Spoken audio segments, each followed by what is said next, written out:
एक नगर में एक आदमी रहता था। उसके एक लड़की भी थी जिसका नाम सीता था।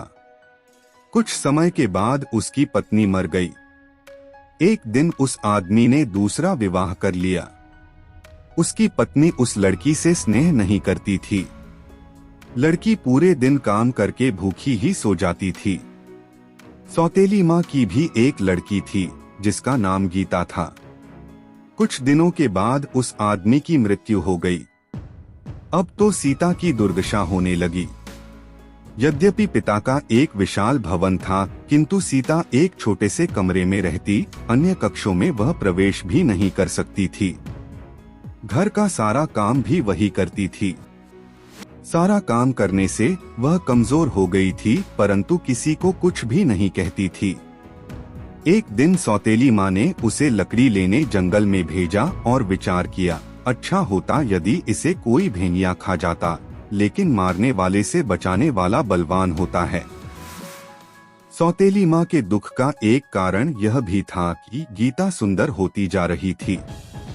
एक दिन सौतेली माँ ने दोनों लड़कियों को कहा, गांव के तालाब से मछलियाँ पकड़ कर लाओ। जो कम मछलियाँ लाएगी उसे रात्रि में भोजन नहीं मिलेगा। सीता ने विचार किया, यह नियम केवल मेरे लिए लागू होगा। उसने सुबह से शाम तक अपनी टोकरी मछलियों से भर ली।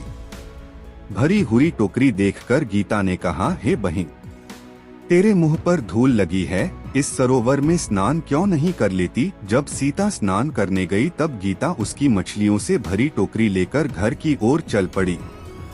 सीता विलाप करने लगी। कुछ समय बाद सरोवर से एक जलपरी निकली। उसने विलाप का कारण पूछा। सीता ने सारा वृत्तांत कह सुनाया।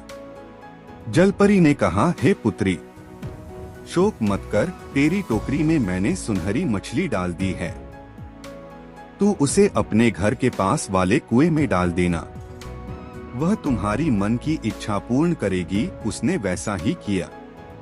वह मछली प्रतिदिन उसके साथ बातें करती थी। सौतेली माँ को शंका हुई। उसने सीता को एक दिन बाहर भेज दिया। सौतेली माँ ने उस मछली को कुएं से निकाला और उसे खा गई। शाम को सीता कुएं के पास आई और मछली को पुकारा, परंतु कोई उत्तर न मिला। वह करुण विलाप करने लगी। तब जलपरी ने कहा, शोक मत कर, मछली की हड्डियों को अपने कमरे में गाड़ देना। सीता ने वैसा ही किया। उस समय उसे एक सुंदर साड़ी मिली। दूसरे दिन उत्सव था।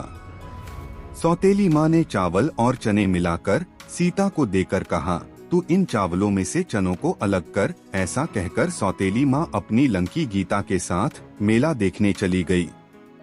आंसू बहाती हुई सीता ने विचार किया, मैं साड़ी पहनकर मेले में कैसे जाऊंगी। उसी समय हजारों चिड़ियाएं वहां आ गईं। क्षण भर में ही चावलों में से चनों को अलग कर दिया। वह जल्दी ही साड़ी और जूते पहनकर राजकुमारी की तरह मेले में पहुंची गई। उसे आई देखकर गीता ने माँ के कान में कहा, यह बालिका जो राजकुमारी जैसी लग रही है, क्या यही सीता है। सौतेली माँ को देखकर सीता डर के कारण भागने लगी। उसका एक जूता वहीं गिर पड़ा।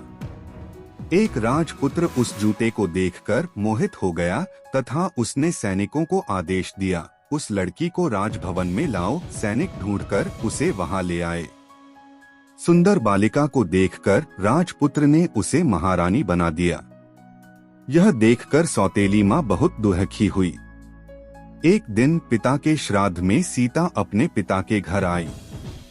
ऊपर से प्रसन्न सौतेली माँ ने कहा, पेड़ से नारियल के फल तोड़कर गरीबों को बांटो।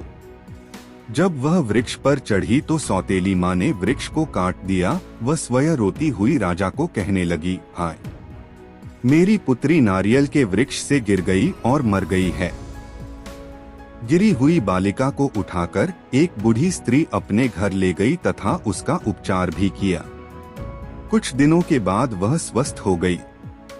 इधर सौतेली माँ अपनी पुत्री को राजमहल ले गई तथा राजा को कहने लगी, मेरी पुत्री को महारानी बनाओ। राजा ने उसकी प्रार्थना स्वीकार कर ली। एक दिन राजा शिकार खेलने वन में गया। देखते देखते चारों ओर अंधेरा छा गया। उसी वन में कहीं दूर उसने एक जलते हुए दीपक को देखा। बहुत समय बाद वह वहां पहुंचा। राजा ने कहा, मैं यहाँ रात्रि में विश्राम करना चाहता हूँ। वृद्धा स्त्री ने राजा का स्वागत किया। वहां सीता को देखकर राजा को आश्चर्य हुआ और वह आनंदित भी हुआ। सीता के मुंह से सौतेली माँ के द्वारा किया गया सारा वृत्तांत सुनकर राजा बहुत क्रोधित हुआ और सैनिकों को आदेश दिया कि महारानी की सौतेली माँ और उसकी पुत्री को कारागार में डाल दो। सैनिकों ने आदेश का पालन करते हुए दोनों को कारागार में डाल दिया। सौतेली माँ को अपनी करनी पर बहुत पछतावा हुआ और सोचने लगी, भगवान के घर देर है अंधेर नहीं। दोस्तों, आपको यह कहानी कैसी लगी कमेंट करके जरूर बताएं और वीडियो को लाइक और चैनल को सब्सक्राइब करें। धन्यवाद।